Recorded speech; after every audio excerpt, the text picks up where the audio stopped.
What's up, gang? Welcome to the Greatness Machine. I'm your host, Darius Mirshahzadeh. I'm so pumped to have you here with me. Now, listen, the Greatness Machine, we're about two things. Number one, people who are living their passions. And number two, those who are creating greatness in the world and doing both of these things despite the odds against them. Each episode, we're going to feature interviews with game changers, business leaders, telling us their origin stories, what made them tick, what got them to where they are now. Why? So it can help you step into your greatness within your life, your business, and your career. Occasionally, you might hear a few solo episodes from myself, moi, as I say, as I leverage my 20 years of entrepreneurship as a CEO and founder to help you grow and level up in your journey to scale your life and your business. So, come be a fly on the wall, enjoy the conversation, and I'm stoked to have you here with me. Guys, welcome to the Greatness Machine. I'm your host, Darius Mirshahzadeh, and boy, do we have a special guest today. My main man, John Jackson, is in the house. What's up, John? Hey, Darius. Really happy to be here. Oh, I'm so glad to have you here. So for listeners who are not new to the show or who are new to the show, you will not know that we are about two things. I'm like tongue twisted right now. Well, the Greatness Machine, listen, we're about two things. We're about people who are living their passions and those who are creating greatness in the world. My friend John is neither short of passion nor greatness. So proud to have you here. John, do you mind if I do a little bit of housekeeping? No, I don't. First of all, I guess I want to give some background on how I met John. I met him through a mutual friend of ours, Kat Hoke, and John works with Kat at Hustle 2.0. For those of you that are seeing the video of this, you'll see that John has a Hustle 2.0 banner in the background. So we'll be talking a little bit about Hustle 2.0 in just a minute. But yeah, Kat, who came from Defy Ventures, now she does Hustle 2.0. For those of you that listen to the past show, or she was a guest on our show and she's a friend of mine, she works, goes into the penal system, works with the incarcerated, and uses entrepreneurship as a tool to help, essentially reform, people that have been incarcerated, give them the tools to take their hustle and turn it into entrepreneurial, value. And so, when I was talking to her, she's, you have to talk to John. You got to have him as a guest on your show. He's got a really compelling story, and I really think you should have him on the show. So I'll be honest with you, man. I just took her word for it. So you can thank Kat for this one. But do you mind if I give your actual formal bio, John? I don't. So when she said that, I said, cool. I'm kind of fill out our forms and I'll check it out. And it's. I've had, do you know Andre Norman, by the way? Have you heard of him? I do. I've heard of him. I don't know him personally, but I know Kat knows him and speaks very highly of him. Yeah. So Andre was a guest on the show and he and I had a really cool conversation. And so you guys have a similar background, and I'm going to get into it right now, but he himself grew up, in outside Boston. It grew up in a really, hard environment, ended up in the penal system, worked his way through it, became a fellow at Harvard, and now he goes and speaks all over the country and is really involved in reforming, the prison system in the United States. And so you yourself are kind of doing the same thing through Hustle 2.0, but I just do want to give your formal bio. John was introduced to a life of crime at the age of 17 by a person who promised to protect him. And after serving 18 years in prison, he became entrenched in gang culture. He was locked up in Pelican Bay, one of the worst supermax prisons in the United States. And his life has been transformed. He now works with gang leaders nationwide to interrupt generational cycles of violence and incarceration. Currently, John serves as the director of Correctional Partnerships for Hustle 2.0. And which is essentially a evidence-based trauma-informed curriculum used in more than 450 jails and prisons across the U.S. He's a co-author of 10 books, TEDx speaker, keynote speaker for multiple organizations, advocating for second chances for the incarcerated. So, man, John, welcome. Thank you. Thank you for having me. Thank you for taking a leap of faith and trusting Kat's word that it was worth talking to me. I'm really grateful to be here. Yeah, no, it's great to have you. So man, obviously that's maybe 150 words to describe quite a life so far. I'm sure it's going to do it no justice, but I'd love to, go take us back to give us your background, and start from, where you're brought up and how you got into this gang culture. I'd love to hear that story. And then we could kind of talk about what happened and how you got to where you're at now. Awesome. Thank you. I was born and raised in San Antonio, Texas, and I was raised with my mom. And early on in life, my mom, I don't know what she was into. I don't really remember much of that, but I did. One of the memories that really sticks out to me was when I was 11. I'm on my way to school one morning and I find the car parked on the side of the road, and that turned out to be my mom's murder scene. Oh my God. So I found my mom's murder scene. I never knew who my father was. So after that, I go to live with my mom's sister, my aunt. And she's the one who introduced me to a life of crime. She was a drug dealer. And I was with her one night when she gets pulled over. She's got drugs in the car. She's already been arrested. So she tells me, like, I'm 17. I'm a 17-year-old kid. She's like, John, like, if the cops find the drugs, like, tell them they're yours. Like, if they find them, they blame me, I'm going to prison. So I already lost my mother, right? Like, I don't want to lose my aunt too, the person who like is supposed to protect me. So the cops found the drugs, and I told them they were mine, and she watched as I was handcuffed and placed in the back of a cop car and charged with possession, transportation, and sales of a controlled substance. And that was my first time ever being arrested. That was my introduction to a criminal lifestyle. And what I got from that was I got praise from my aunt, right? Like, good job. Like, this is what you do for family. You protect your family. Wow. So let me ask you a question. So what kind of drugs were they? Do you remember? Crack cocaine. So she hands you how much? Do you know how much there was? Like, it's about 2 grams. So not very much. Not a lot. Yeah. For you non-drug users, 2 grams of anything is not a lot. Go get a scale out and put it on there. So a very small amount of drugs. Probably it's like under $50 worth of drugs, right? Yeah, it was. Luckily it was towards the end of the night. She had already like sold most of her drugs off, and like luckily it wasn't more, because I would have, whatever, it didn't matter what it was, I would have said it was mine to protect my aunt. So yeah, I'm like, it's pretty bad that I know the price of. I actually don't know the price of drugs. I swear to God, I know about crack cocaine. But yeah, the market value, like, dude. yeah. Oh, 2 grams is $27.70 a gram.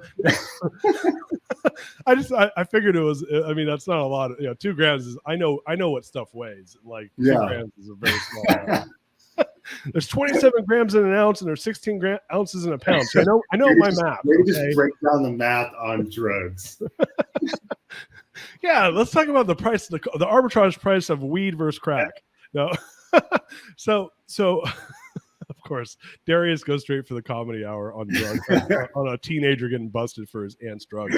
So did you go to juvie for that? No, I went to adult county jail. Shut the fuck up. At 17. But thankfully, my aunt predicted it right, that it was my first time being arrested. They're going to give you a slap on the wrist and let you go. And that's what happened. A couple of weeks later, they released me.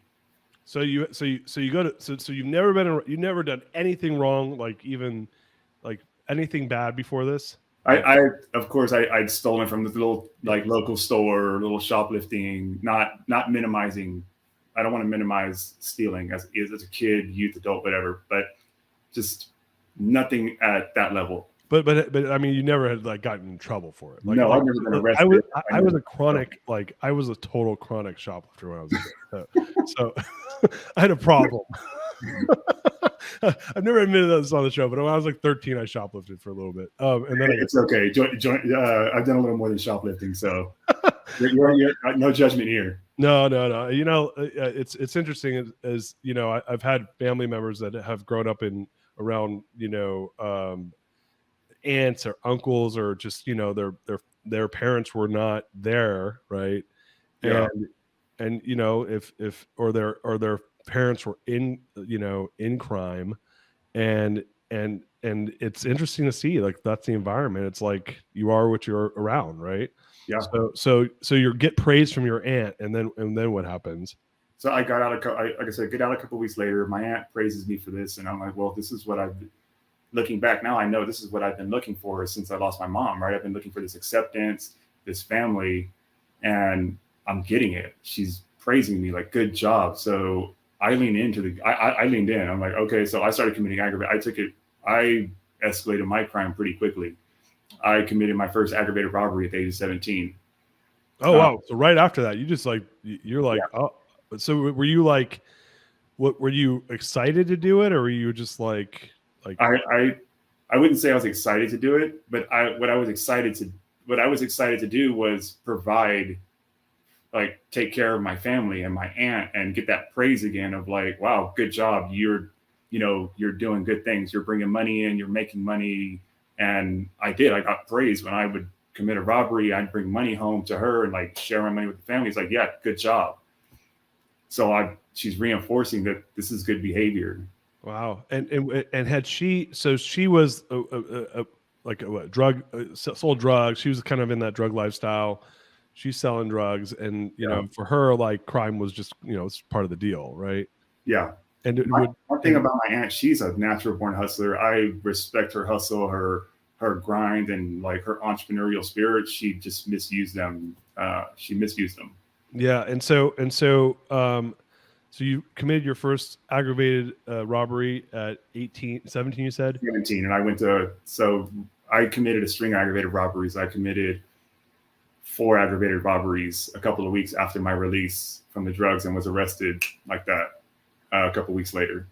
Okay, so you did get caught pretty quickly. I got caught really quickly. But after I was arrested for the drugs and released, before the end of that year, I was already on my way to a maximum security prison. Oh, she didn't teach you the part where the most important part, don't get caught. Yeah, she did not teach me the don't get caught part. Yeah, that's like crime 101. Come on.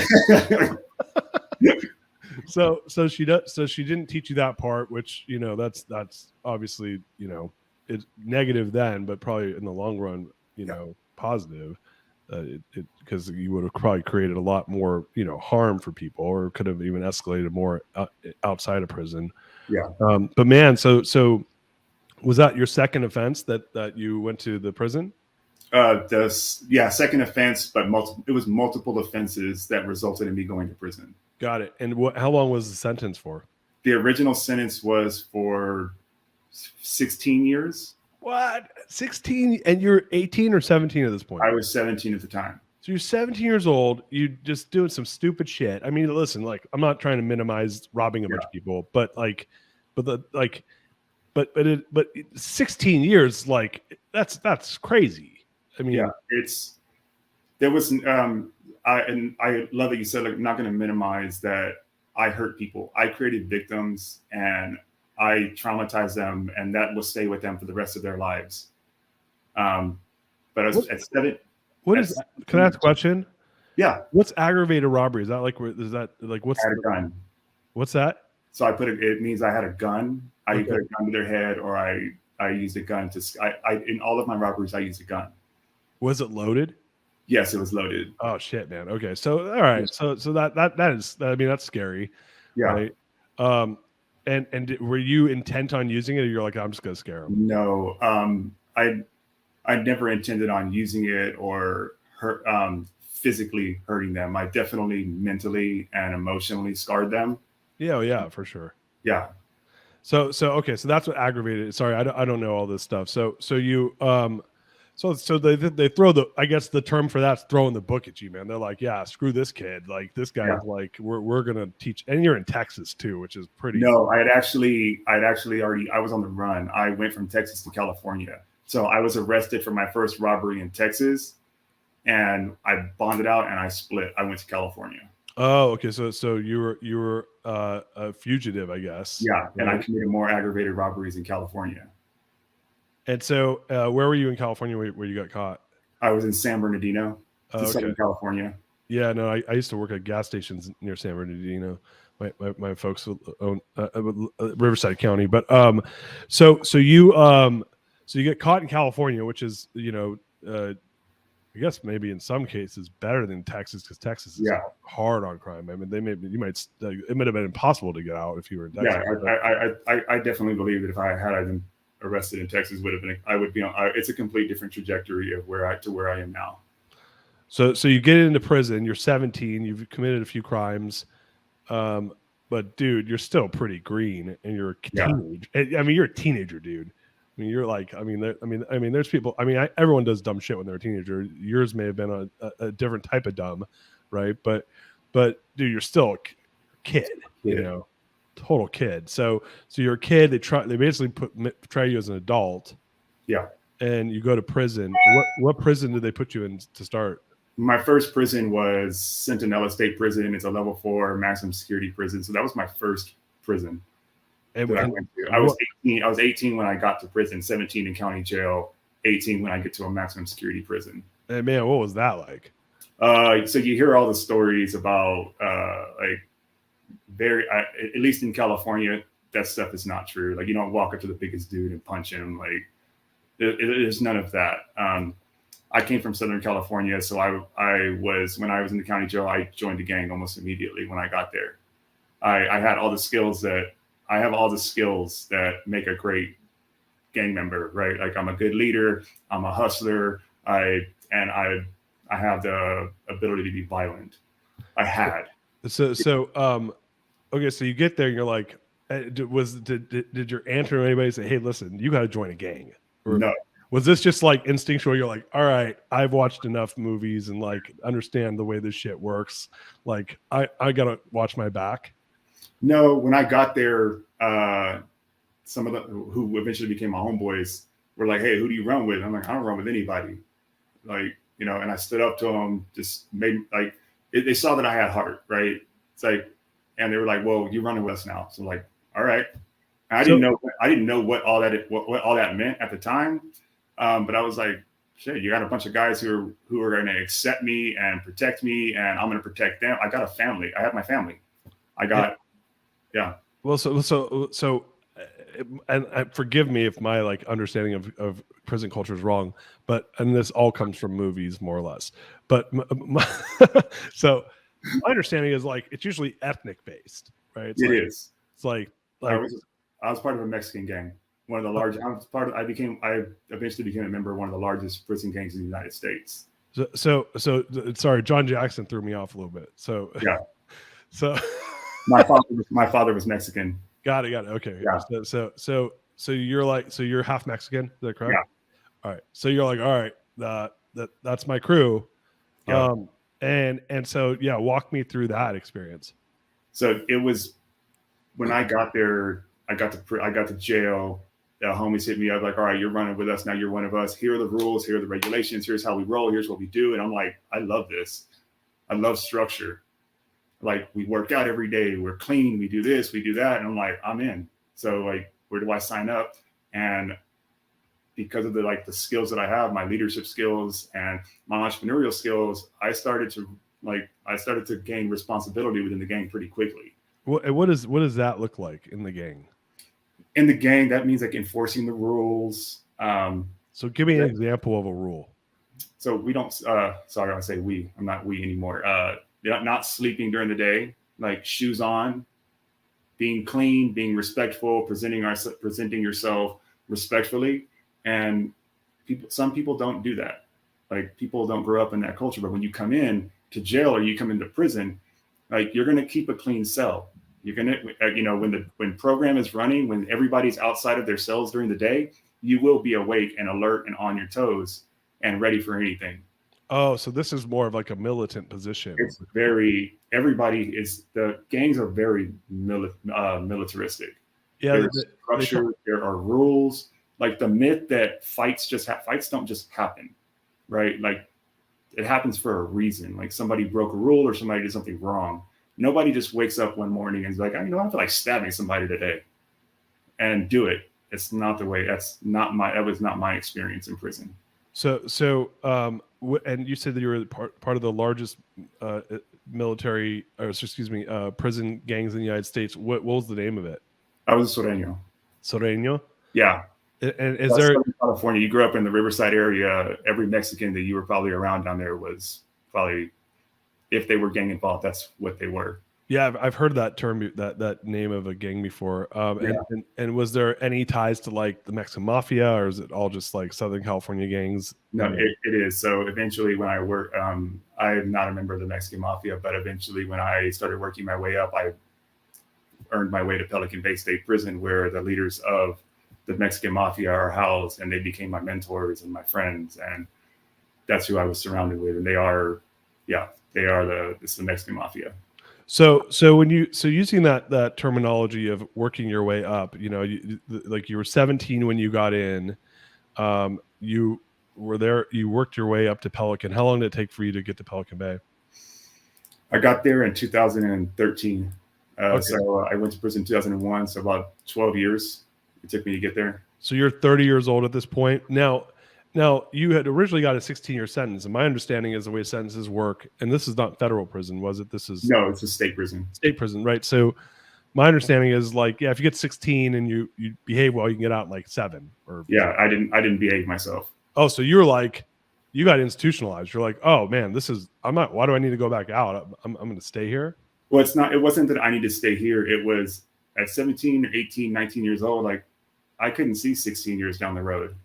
Like this was my life. The gang was my life. Prison was my life. And like, I had settled on the fact that I'm going to die in here, right? I'm going to die in here. This is what I was made to do. I was made to be here in this place.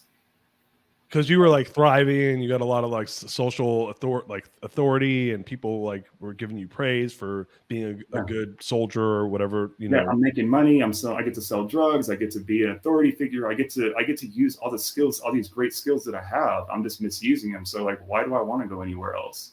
This is what I'm made to do. I'm going to die here eventually, and just it is what it is.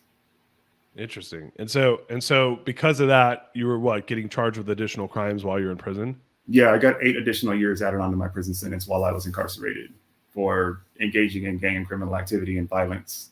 Interesting. Okay. And so you were there so you became a good prison, a good what will be the term? A good gang member. A gang member, yeah. Yeah. So you're thriving in gang culture. You're getting additional years. And so now you're like, dude, I'm always going to be here. So I might as well just do my thing and be good at this, right? Yeah. So you were ambitious in that sense, which, again, like this is Hustle 2.0 and Defy and all of these things that Kat has created are all really around taking these natural and or learned tools that are being misapplied and applying them in a positive way, right? So if we say all the things we just said, that you were a good leader and that you were great at carrying out orders or projects or executing on initiatives, and that all those things, a great leader, ambitious, hardworking, very disciplined. I just named 8 really important qualities of someone who's going to thrive in a corporate culture. Yeah. But misapplied. If I told you, Darius, hey, do you want to hire a person who has all these skills and has proven them for 18 years of their life? Like you'd be like, hell yeah, send them my way. I want this person as a part of my organization. Yeah, they worked their way up 18 years in the same, even to stay in the same organization for 18 years. That's unheard of. That's what we teach our guys in our curriculum is that, hey, like you have a problem. Loyalty is a problem in hiring people, right? Like I want a loyal employee. I want somebody who's going to stick it out when things get tough or what, well, that's what it's about in the gang is like loyalty, sticking it out when it's tough. And like, it sucks sometimes, but I am loyal I was very loyal to my gang for 18 years of my life. Yeah. I was going to say to the point where you're just bulking on years of sentence to your life. Right. Yeah. So after 12 years, I'm guessing because of the quote unquote crimes committed in prison, they escalated you to a worse prison because they're like, this guy's because they saw you, I guess, as more of a threat. Right. Yeah. I did every time you get in trial. So I did 4 years in solitary confinement. And my last term in solitary confinement was when I guess they decided, well, you know what, we've had enough of this crap. We're sitting in the Pelican Bay. And when you get sent to Pelican Bay is where it's the furthest prison away from anything you can imagine. It's isolated, and it's isolated intentionally because they put, quote, the worst of the worst up there in Pelican Bay. So my last SHU term, or the SHU is the whole solitary confinement, they kicked me out to Pelican Bay. And wait, let me ask a question. So 4 years in solitary, meaning 4 straight years? No, my longest term in solitary confinement was 15 months. So 4 years cumulative. Yeah. Right. But 15 months, you did one stint for 15 months, a year and 3 months in a row where you were just like there for. Yeah, it was 15 months in solitary confinement. And what's solitary? What is that? Like you're in a box with a bed and like, that's it?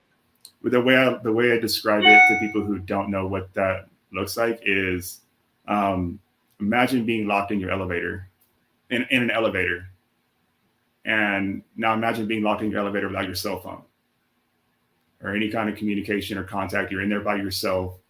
And imagine that for an hour. Now imagine a day, now a week. And whenever you're going to get, quote, outdoor recreational activity, it's another elevator. That's your outdoor recreational activity. It's another elevator. So they pop your door, you walk down a hallway, and you go to walk in another elevator, and you walk around in a circle in there. That's solitary confinement. Wait, is the outdoor, like the other elevator has no outdoor like light, natural light, nothing?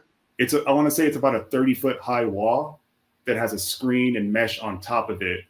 So no sunlight. It is intentionally built to break people, to break human beings, to torture them. It's not to correct any behavior.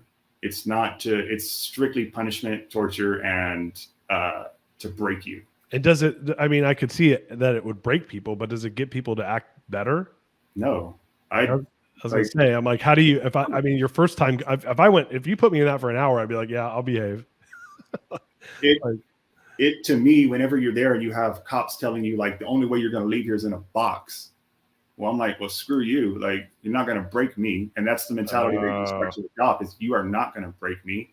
I'll freaking thrive back here. I'll do more than just live. I'll freaking thrive in this place. Oh, in solitary, you're saying? Yeah. I thrived back there. Like, it's working out, exercising. You have access to books, reading, educating yourselves. Like and when you go to the SHU, it's a rite of when you go to solitary, it's a rite of passage. Oh, wow. Okay. So you do have access to working out and books? Well, you just work out, you do push-ups, you do burpees, you work out in your cell. That's just what we would do. And you read and you study and you just become bigger, faster, stronger, and better at what you do. And they look at it as punishment. And yeah, it sucks to be back there, but it's also like, when I found out I was going to Pelican Bay, I'm like, you're giving me what I want. You're sending me to the freaking White House. Good looking out. Thank you. Oh, you were excited because you're like, dude, this is, I'm moving on up. Yeah, it's freaking Harvard. It's whatever thing whatever group organization you want to be a part of, or you want that exclusive club you want to be a part of. You just sent me there. And so you get to Pelican Bay. And in your mind, you're like, I'm the big time. Like I've graduated to like the highest level of like prisoner, right? Yeah, I get to be around the people that I've always wanted to be like these leaders, these gang leaders, these top gang leaders. Like I get to see them. I get to be around the top CEOs in the country now. So exclusive club. So this was 2013. I'm trying to think where like. This is right. I mean, they were bringing a bunch of like the guys from Mexico. Was it the Sinaloa cartel? Yeah, the cartels. Yeah, they were bringing them up to the state. Were those guys up in Pelican Bay then? No, they predominantly send them to federal penitentiaries. Yeah, that's right. Those guys were all federal. So, yeah. but now you're working with like the most renowned gang members in the country. And what was that like for you? At first, I'm not fearless. Like I don't like the word fearless. I believe everybody has fear. So I was scared. I'm like, I'm going to Pelican Bay now. Like this is real. Like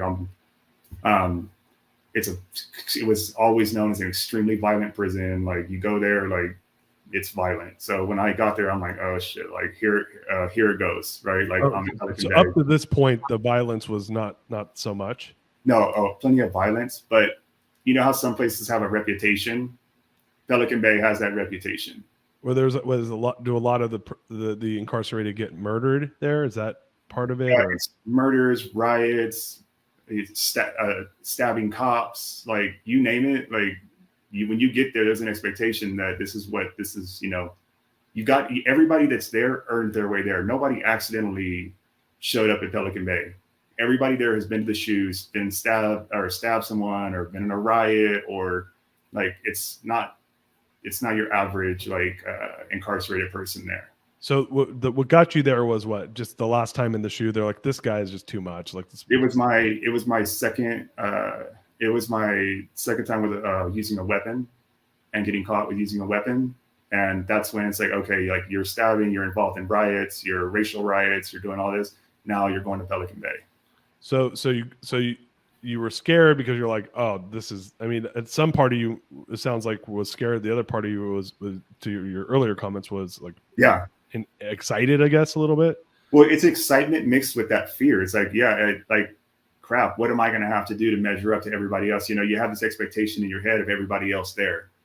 Like, imagine you're going to like this top CEO group somewhere, and you're an awesome CEO, you run a huge company, but you also have these fears and doubts in your head. Maybe they're like, well, maybe I don't measure up. Maybe what everybody else here is better than me, or so it's a lot of that same head talk. Yeah, like so almost imposter syndrome, right? Yeah, exactly. Like, well, I've only done a couple of stabbings. I've only been in a couple of riots. Like, I haven't really. Did I really earn my way up here? Wow. So you get there, and once, I guess, how was that? How was that transition? It really wasn't all that. It's just when I got there, it was just another prison. It wasn't any different. It wasn't any different. Like, the culture there is very different, and that violence can happen at any moment. And like the cops, the COs there have a very different mentality, very different. How so? Like more aggressive? Much more aggressive. They are much more militaristic as well. I believe they have a reason to be a part of the us versus them mentality, because they have been stabbed, sliced, attacked by incarcerated people up there because it is such a violent prison. So it really does create a us versus them mentality, and they feed into it just as much as the incarcerated population does. And they're very aggressive. They're very, it's a very good old boys club. It's up in the middle of nowhere, predominantly white, older white men who have certain beliefs, political beliefs, and beliefs about people who are incarcerated. And the same thing goes for the incarcerated population. I once had a belief about them, who they are, who they were, why they do what they do, and those beliefs are dangerous. So once you got set, so this is 2013. How long were you in Pelican Bay for? I was in Pelican Bay from 2013 to 2019 when I paroled. I paroled from Pelican Bay in 2019. So I got to assume like the chance of paroling from Pelican Bay is probably very, very low. Like if it's hard to get there, then it's probably hard to get out of there. Like what was it? What was the turning point for you at Pelican Bay? The turning point for me was my 33rd birthday. It was actually the day before my 33rd birthday when I sat in my cell. I was supposed to go home the next day, but because of my gang and criminal activity, I was starting another 4-year sentence on my birthday. Oh, so this is like this is my 16th year. I'm supposed to be out. And you had like an epiphany. My epiphany was that I don't want to die in here. I don't want to die in a concrete box. Nobody will remember me. My homeboys won't care. I've seen plenty of my homies die. I don't remember their names, right? Like, nobody's going to remember me. I don't want to die in here. I was meant for more than freaking dying in a concrete box. What do you think? Like, was it like a religious experience or something that just like made that moment happen for you? What was it? It's like a thought. Like, how did you come to that conclusion after 16 years of obviously moving in the opposite direction? It was sitting in my cell. You sit in I want to say it's about an 8 by 12 foot cell, and my cellie is the person that you live with. You know, he went out to yard. I was like, I'm going to stay back today, and I just thought about. I really had the thoughts of like, this is really where I'm going to die. These four walls. One day I'm going to die in here. They're going to take my body out of this cell, and that's going to be the end of it. I don't want that. I want something more for my life. I don't want to die in here. I don't want to die in prison. I was like, well, what do I do about that? I have to. I've wanted to change my life, but here's the opportunity for me to do it. But you feel trapped. You're like, I'm in a gang. You know, the saying goes, till the casket drops. And that is almost literal. The way out of the gang is death. So if people want to bow out of the gang because they want to change their life, is the gang says, no, that's not okay. That's not okay. What's the rule on that? There's one of two ways to go, which is you debrief or you snitch. I didn't do that. I did not. That's considered the most dishonorable way to leave the gang. And you're marked for death when you do that anyways. Pride, stubbornness, whatever you want to call it. I refused to do that. I refused to snitch and turn my back on everything I believed in up until that point. The other way is you just eventually get old and you age out and you die. So you can't just say like, hey dude, I actually want to get out of the game. I mean, like there's no, so those are two options. You obviously didn't do either of those two. What was your option? My option was bravery mixed with stupidity, coming out and I started incrementally changing my life, which was separating myself from my homeboys who were with the BS, with the drama, who were still gang involved, heavily gang involved, and letting them know like, hey, I'm not doing this anymore. Like, if you guys want to kill me, go for it. But I'm coming to this yard every day. I'll be right here, but I'm not doing it anymore. I'm not selling drugs. I'm not participating in gang activity. And it didn't happen overnight either. I didn't like, hey guys, I'm done. I'm out. It was small incremental steps to separate myself and show that, hey, I'm serious about this. And what was their reaction? At first, threats, intimidation, like you don't get to do that. You don't get to walk away. Like, you're on this yard, like you're here. You're one of us. There's no way out. But no one followed through on the threats. No. So when Andre was on the show, he's like, look, like I was like one of the. I think he said he was the top 3 gang member in the state, right? Yeah. He's like, you don't get to that level without doing a ton of stuff to like create a reputation for yourself. So he's like, I just like leaned on my reputation. No one messed with me. Was that part of it? Was that you had a reputation too? And people were like, all right, well, I don't want to mess with that guy. Everybody has a reputation. When you're at Pelican Bay, everybody has a reputation. Like, you're not the only one there that's stabbed people, killed people, or whatever. You got there for a reason. So reputations don't really do anything. But there is something about I had put in enough work, we call it. I had committed enough violence where people. And this is where I go back to rules and regulations. You don't just get to come out one day and be like, I'm going to stab this fool. Like, no, it doesn't work like that. I'm going to stab. My name was Tex. They called me John. My name's John. But I'm going to stab John today. Like, you don't just get to come out and think you're going to do that. It doesn't work like that. There's a chain of command. Like, John's messing up. He needs to be stabbed. Well, you have to follow certain rules and regulations before you can make that happen. And sorry, go ahead, please.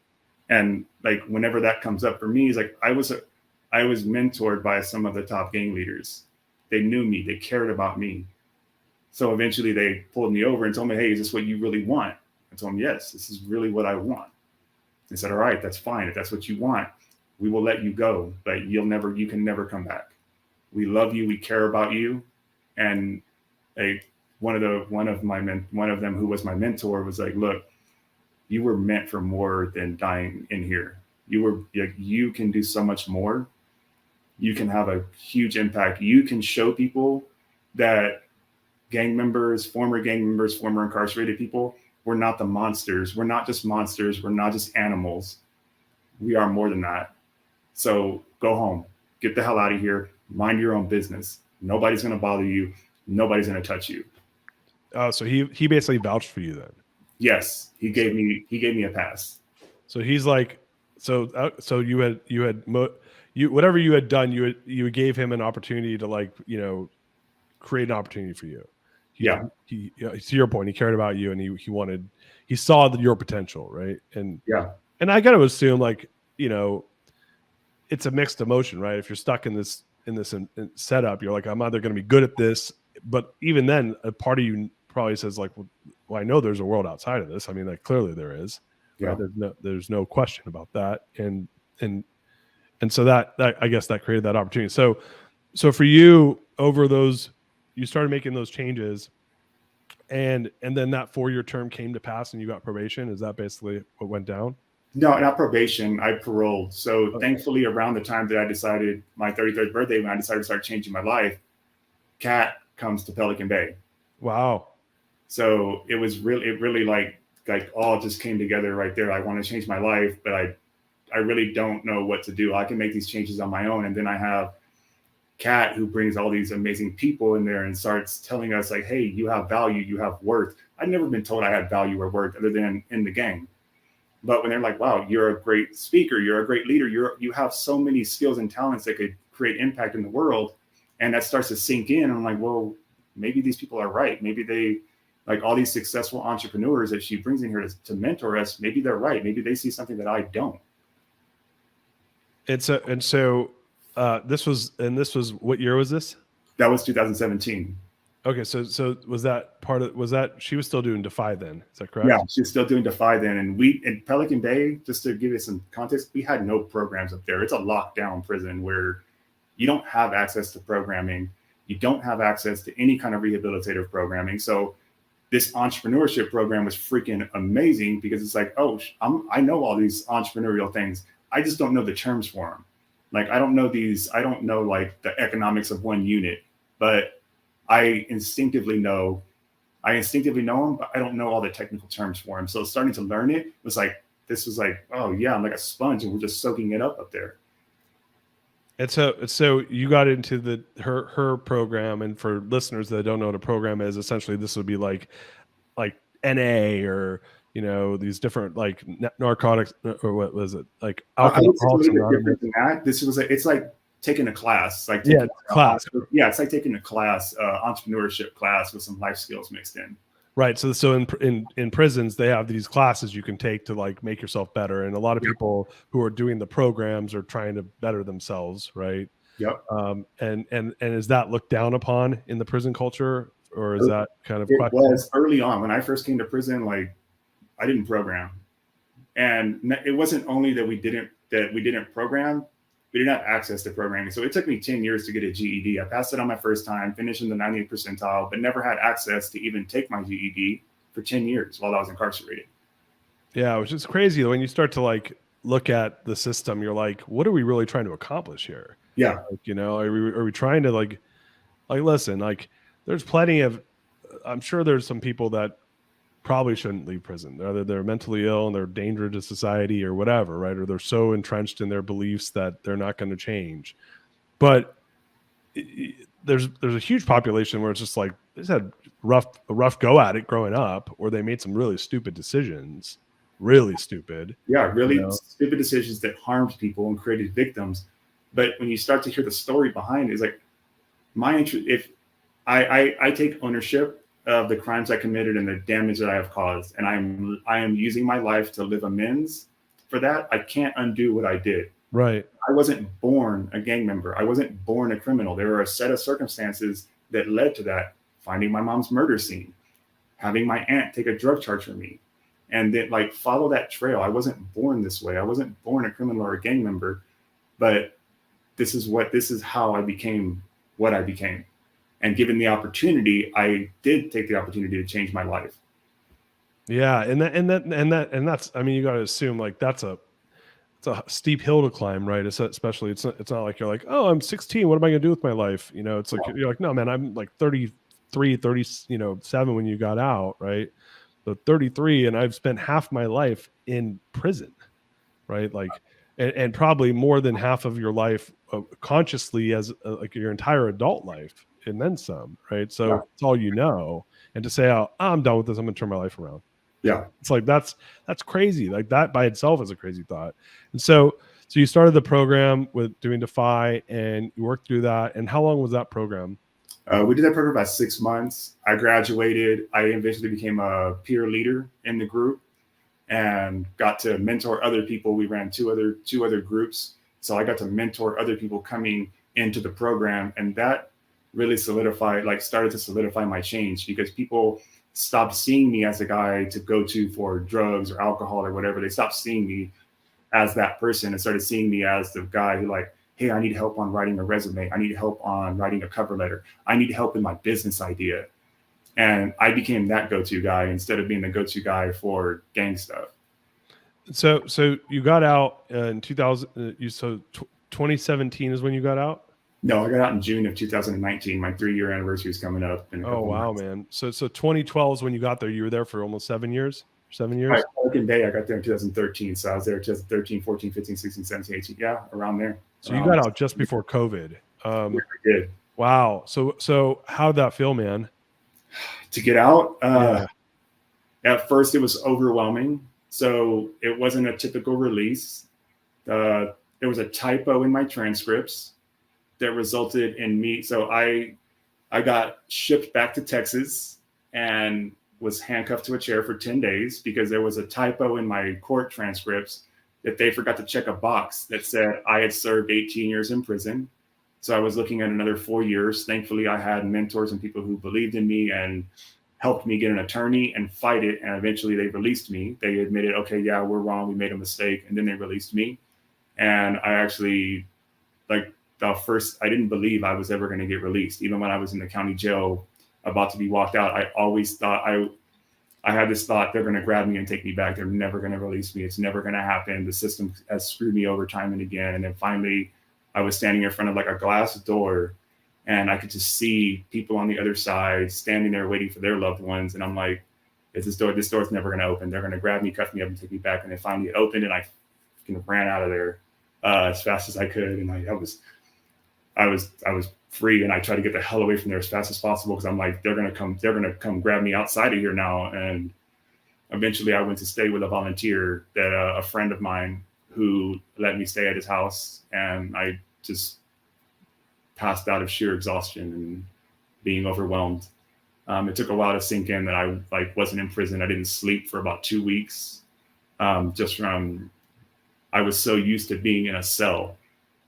So being in a house where I couldn't see everything that was going on freaked me out. Wow. Every noise freaked me out. For 18 years, I lived in a box where I could see everything. I know exactly what's going on everywhere within that confine. So to be in a huge house really freaked me out. What about just like visually seeing like the world as it had changed? How was that experience? It was very different to walk. So I was released in San Antonio, where I was born and raised. So like I went down to the river walk, right? And it was uncomfortable to be around people, because I was so used to thinking that violence can occur at any moment, that I'm on guard at anybody who walks near me or looks at me funny or stares at me. And it was not comfortable. It took me, I still work on that, and interact the way that I interact with people and the way that people look at me, because people stare. It's what people stare out here. Well, in prison, people don't stare at you, because when you stare at somebody, that means, well, you must want something. You must have a problem. Oh, you're saying just like people in general stare like this? Yeah, out here, people like they look at you, they stare at you. In prison, you don't really do that too much, because it's like, what the hell are you staring at? And I was actually with Kat one day. We were at a coffee shop, and this guy is like staring. I'm 6'4", so I'm kind of a tall guy. It's not unusual for somebody who's tall to get to be looked at. And he was staring at me, and I know now that he didn't mean any harm, and he wasn't a threat to me. But I just gave him like the death stare. I'm like, what are you looking at? What do you want?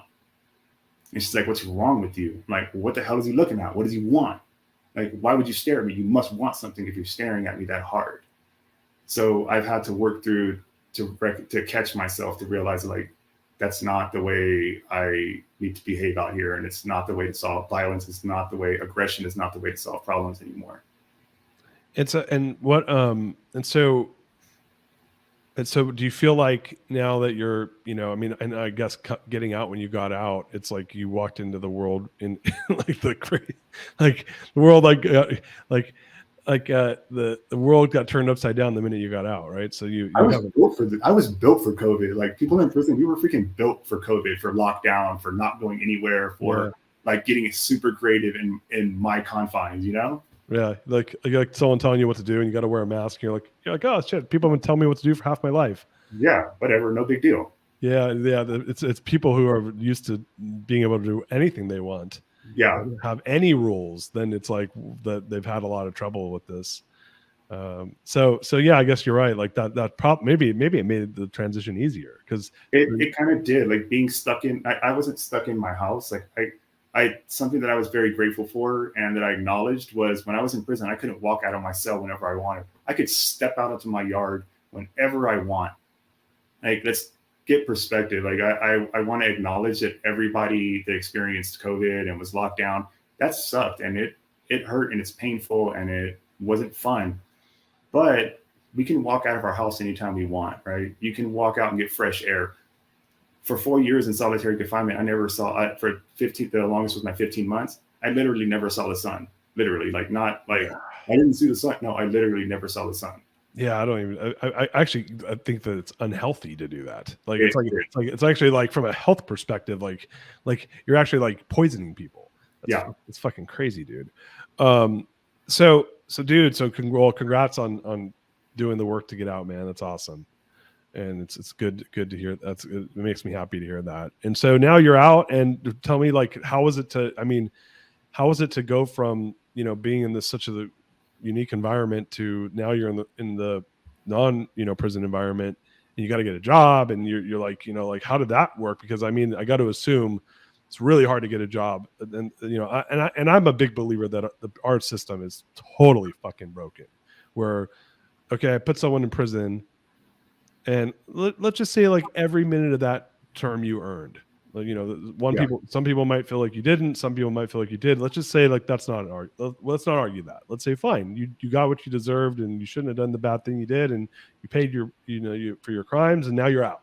Yeah. Now you get out, you got this, like, you don't have a resume, right? Your resume is like 18 years of being a stand-up gang member. I have a huge gap in my resume. Yeah, huge gap. like no job hopping. Yeah. But like you can't put like I was the lieutenant, gang, colonel of the gang, yeah, no. Right? Like no one's gonna like. I got promoted 10 times. Yeah. like, do you understand? I was the fastest promoted intern in the gangs. I became almost the CEO. Like no one's like giving you you don't get credit for that. No, I don't. I definitely didn't have that on my resume. It's not in my cover letter either. Yeah, shit. I took one for the team so many times. You can't brag about that stuff, but but you get out, and what I believe is one of the biggest reasons why there's such a high recidivism rate is that people are set up to fail, man.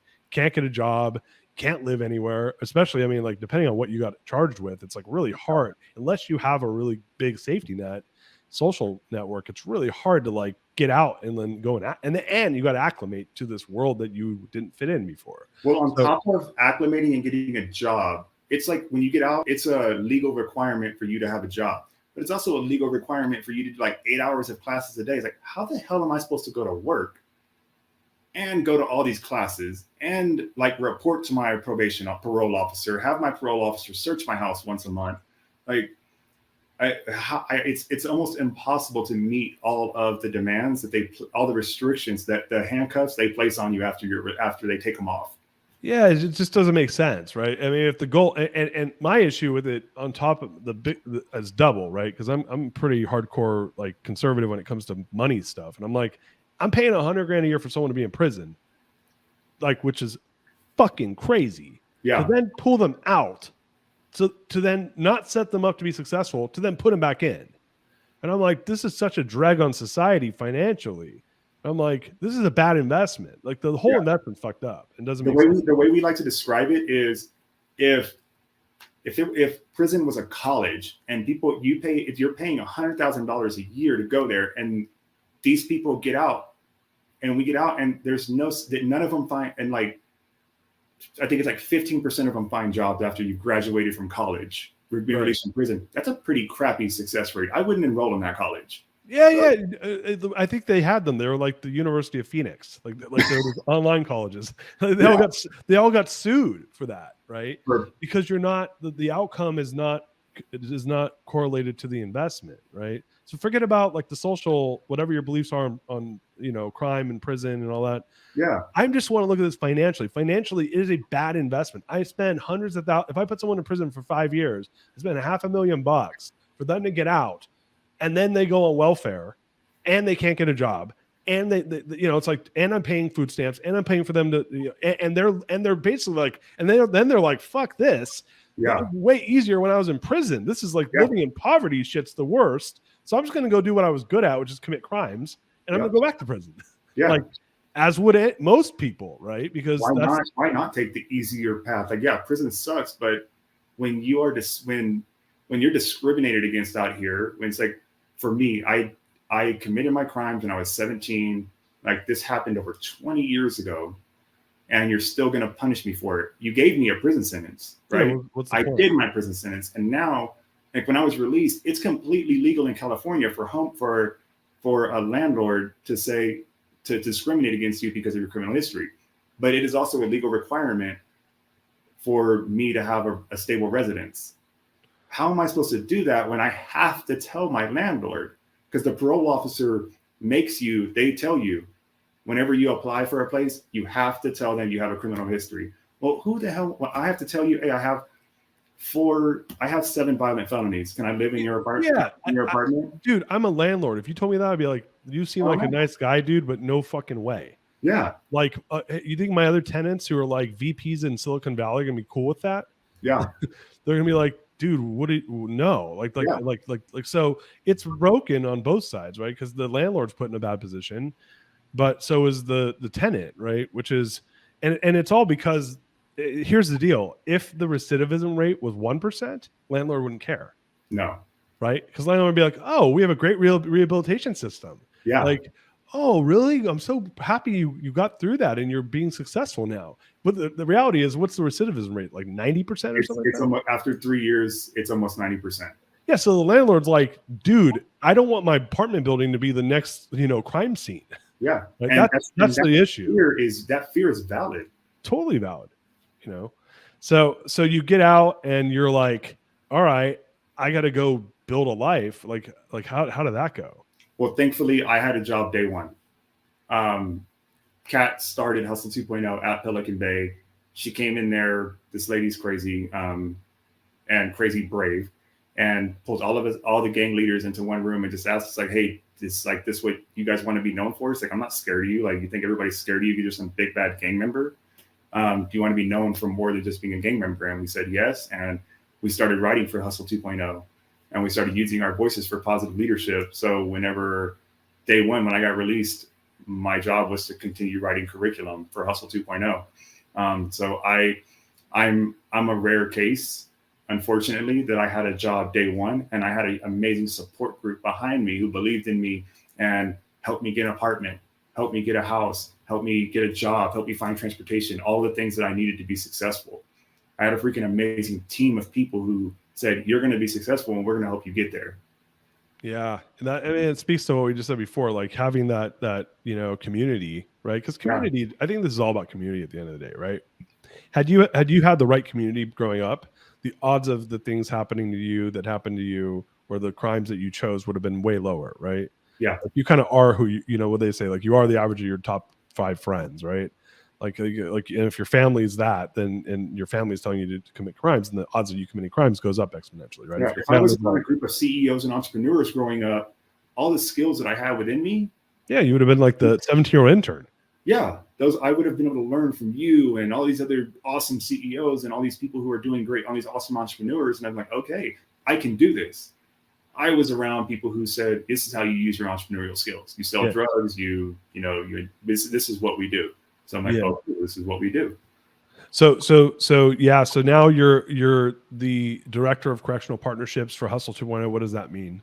That means I am responsible for not only writing our curriculum, but kind of being the face to correctional partners and showing them that this program works, that engaging in rehabilitative programming can change. The prison system, the knuckleheads, the ones that you have the hardest time with. I was that person, and I look at me now.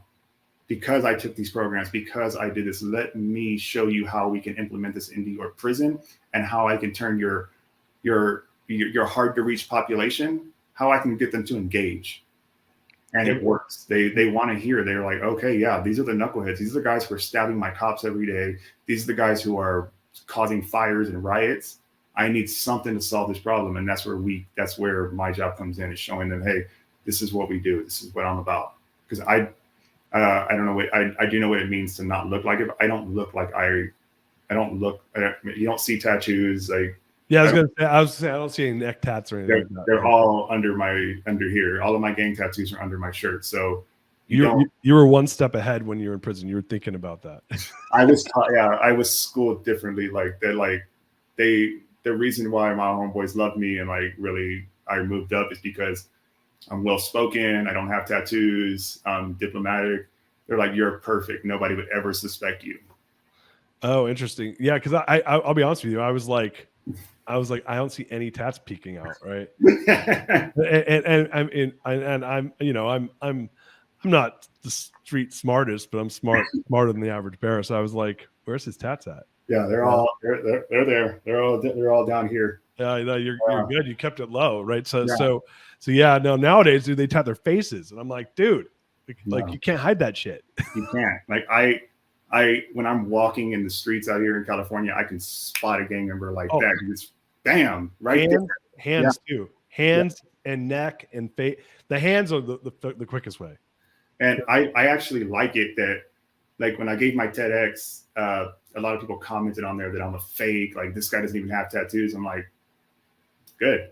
You don't think that I am that person? That's what, like, because I'm not. And the actual truth is, I'm not that person anymore. I'm not a gang member anymore. I'm not that person anymore. But it's really interesting that that's what people see. When people think of gang members, they think of tattoos. They think of all that. So when I was in prison, it was like I was taught, like, don't tattoo your face. You need to be under the radar, fly low.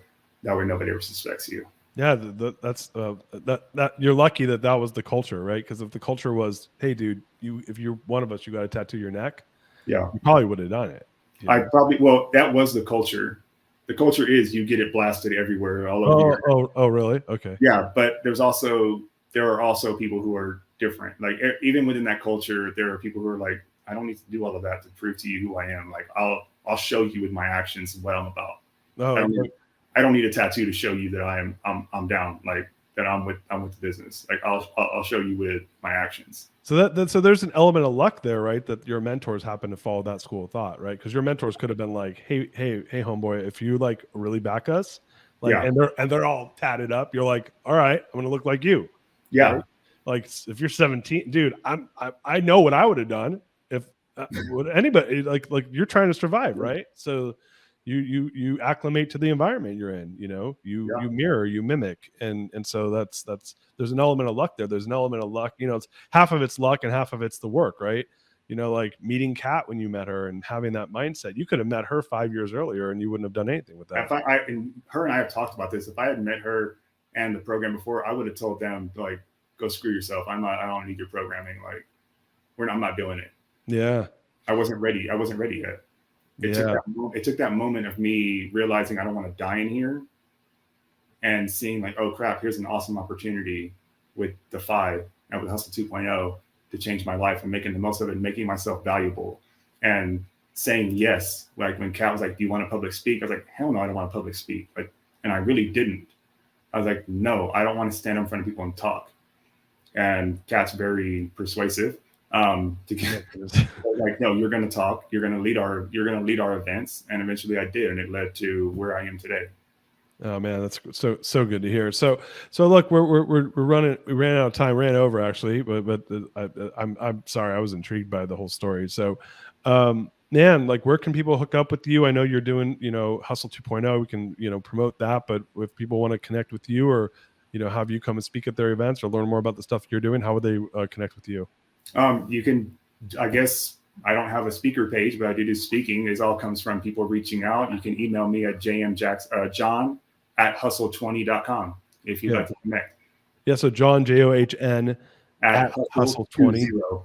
Yeah, hustle20.com. So you guys heard it here. We'll put it in the show notes. Man, John, such a treat to have you on the show, brother. And I'm so grateful that you've been able to, do the things you've done in your life, and what you're doing right now is work that's important, and proud to have you here and have you be a part of this. Thank you for having me here to share a part of my story and thank you for supporting the work that we get to do and being a part of this team. Thank you.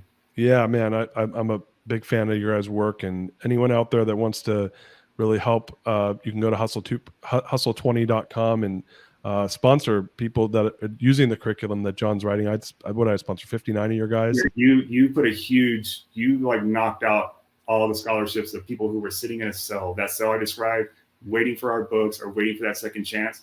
You knocked that out of the park. And if anybody else is having that desire to make a difference in someone's life that you may not even know and offer them a second chance, go to our website and you can sponsor a scholarship or 2 or 10 or 20. Yeah, dude, the best $50 I've spent times 59. So easy $50 to change a life. I'm down for it, and we all need to do our part. So, my friend, thank you so much for being on the show, guys. Man, what a treat, John. Thank you for coming, my friend. Thank you. All right, guys, we'll see you guys next time. Peace out. We love you.